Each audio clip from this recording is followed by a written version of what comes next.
If a tiger escapes, you hear screaming. If a flood comes, you hear water. If a building collapses, you hear the sky cracking in half. But what if the disaster is silent? What if the danger doesn't roar? It clicks. Tonight, we're going to the place where the modern world learned a terrifying lesson.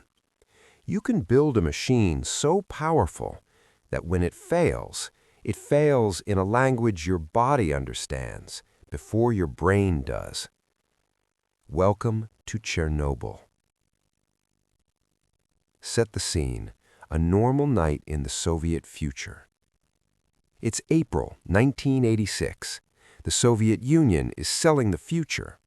Nuclear energy is the poster on the wall. Clean, modern, unstoppable. And near a young city built for engineers, Pripyat, reactor number 4 beats like a giant electric heart. People are sleeping. Someone is snoring like a tractor. Somebody's baby is doing that thing where babies stare at the ceiling like they're silently judging your life choices. In the control room, a team prepares for a test. On paper, it sounds almost wholesome. Can the reactor keep coolant pumps running briefly if the power cuts out?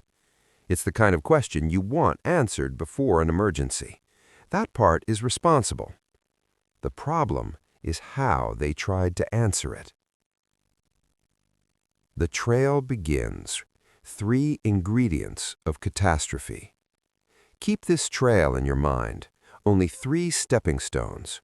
A risky test under bad conditions, human decisions under pressure, a reactor design with dangerous behavior in that corner of operation.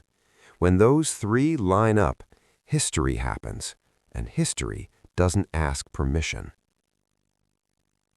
How does a nuclear plant explode? Let's kill a myth right now. Chernobyl was not a nuclear bomb-style explosion, no weapon mushroom cloud. What happened was more humiliating and more realistic. Steam explosions, a destroyed reactor core, a massive fire that lofted radioactive material into the atmosphere. In other words, not one perfect Hollywood blast, an engineering nightmare made of pressure, heat, and broken barriers.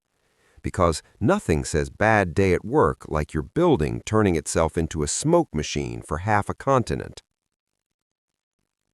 The moment when the machine stops obeying. Late April 25th into the early hours of the 26th, operators attempt the test. A chain reaction unfolds. Power levels drop. Procedures stretch. The reactor enters a dangerous operating state. Then comes the shutdown attempt, meant to make everything safe. Instead, under those conditions, it helps trigger a rapid power surge, linked to both design factors and operational choices, documented in later investigations. April 26, 1986.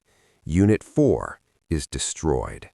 And now we meet the villain you can't punch: radiation. Radiation is like invisible ink, except it writes on your DNA. You don't feel it hit, you feel what it leaves behind. And it isn't just one thing.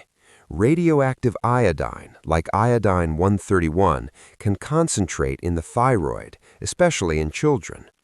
Cesium behaves like potassium and spreads through ecosystems. This isn't magic poison. It's chemistry and biology doing exactly what chemistry and biology do. And when the reactor burned, radioactive material spread beyond Ukraine across parts of Europe. The world didn't just witness an accident, it inhaled one. The first heroes, running toward a star. A fire starts. First responders arrive because that's what responders do. They're not walking into a movie. They're walking into smoke that contains materials that should never be in open air. Many don't fully understand what they're facing. Here's a hard anchor. In the immediate response, acute radiation syndrome struck workers and responders. 28 people died within the first months, among those with ARS. So when we talk about bravery at Chernobyl, it isn't abstract courage. It's people doing their jobs while their bodies were being injured at the cellular level. Quietly, that's a different category of bravery. That's duty while reality dissolves. Now, the other human core, denial. Not personal denial, systems denial. Large organizations often treat bad news like a virus. First instinct, containment. Not of the reactor, of the information. This is why "it can't happen here" is so deadly, not just because it's arrogant, because it delays action until action costs more. And in disasters, delay has a measurable unit: extra exposure. The evacuation. A city leaves its life behind. Here's another hard fact. The entire city of Pripyat, about 49,000 people, was evacuated roughly 36 hours after the accident. 36 hours. Enough time to go to work, enough time to shop, enough time to take your child outside, enough time to think, "it's probably fine." When the announcement comes, it's calm, because panic disrupts order. People are told to bring essentials. Many believe they'll return soon. They leave food on tables, toys in cribs, photos on shelves. A whole city becomes a museum of interrupted mornings. The Liquidators, the army that fought dust. Then comes the cleanup, one of the largest human mobilizations around a single industrial accident. Hundreds of thousands participate over time. They're often called liquidators. Their war isn't against an army. It's against radioactive debris, contaminated soil, destroyed infrastructure, and a physics problem that doesn't negotiate. Paperwork has half-life forever. Radioactive dust does not care about your committee meeting. Health effects, the argument zone. Now we reach the part where numbers turn into arguments, because Chernobyl isn't just science, it's politics, fear, methodology. Major international bodies report over 6,000 thyroid cancer cases in people exposed as children or adolescents in affected regions by the mid-2000s, many likely linked to radiation exposure.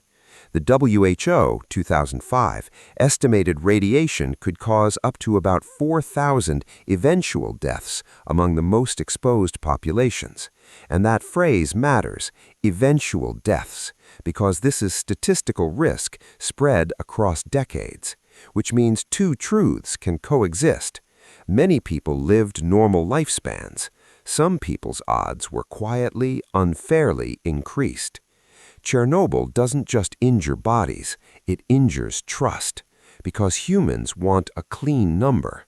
Reality refuses. The tech lesson: how systems fail. Chernobyl is a masterclass in how complex systems collapse. Normal operations breed complacency. Rules become flexible under pressure. Design flaws hide until the exact wrong moment. Bad news travels slowly upward. Organizations protect reputation before people. This disaster reshaped nuclear safety worldwide. It forced attention on human factors, system design, safety culture, transparency. And here's the haunting part. You don't need a reactor for this lesson. Replace the reactor with a bank, a hospital, an airline, an algorithm, a military command, a nation. Chernobyl isn't only a place, it's a pattern. The "it can't happen here" curse. The phrase "it can't happen here" isn't confidence, it's a spell people cast to avoid responsibility. Because if it can happen here, you must fund redundancy, you must maintain systems, you must reward whistleblowers, you must slow down, and slowing down feels like losing until the day speed becomes a funeral. Modern footnote: the giant arch. Years later, a massive structure was built over Reactor 4, part of long-term containment and decommissioning work. Not because the story is over, because nuclear accidents don't end. They transition from emergency to stewardship, from fire to responsibility. The meter is still clicking. Chernobyl is the moment humanity realized progress isn't just invention, progress is discipline. Not just building powerful systems, but building systems that survive human weakness. So the question Chernobyl asks isn't, do you fear technology? It asks, do you respect it enough to tell the truth about it? Because the meter always tells the truth. And somewhere in the Chernobyl exclusion zone, the wind moves through empty apartments and the lesson stays alive. If you want more stories where history exposes the hidden rules of power, systems, and survival, subscribe. Next episode, the disaster that almost happened and why prevention never gets a movie. I'll see you in the next story.